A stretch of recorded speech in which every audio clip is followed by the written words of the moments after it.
Auxiliary muut toiminnot. Ensimmäisenä on infrapunalämpö.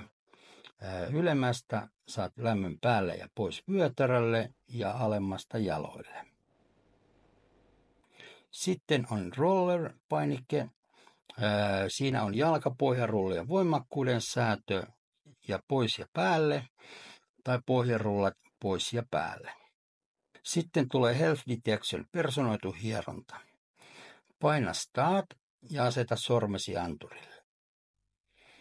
Anturi sijaitsee näytön alapuolella. Aseta nimetön tai pikkurilli kevyesti anturille niin, että anturi on kokonaan peittynyt. Älä liikuta sormea ja ole rentona. Kun olet laittanut sormesi anturille, niin menee 10 sekuntia, kunnes palkki alkaa liikkumaan.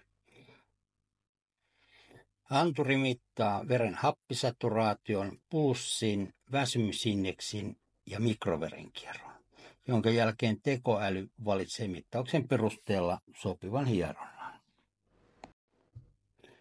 Kun palkki on mennyt loppuun, alkaa kuulua piippaus ja exitin kohdalle ilmestyy yes ja no -painikkeet. Nosta silloin sormesi ja paina yes-näppäintä. Voit asettaa käden takaisin hierontaosaan ja hieronta alkaa.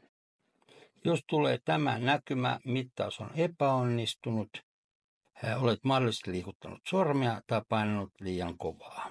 Silloin mittaa uudelleen tai poistu exit.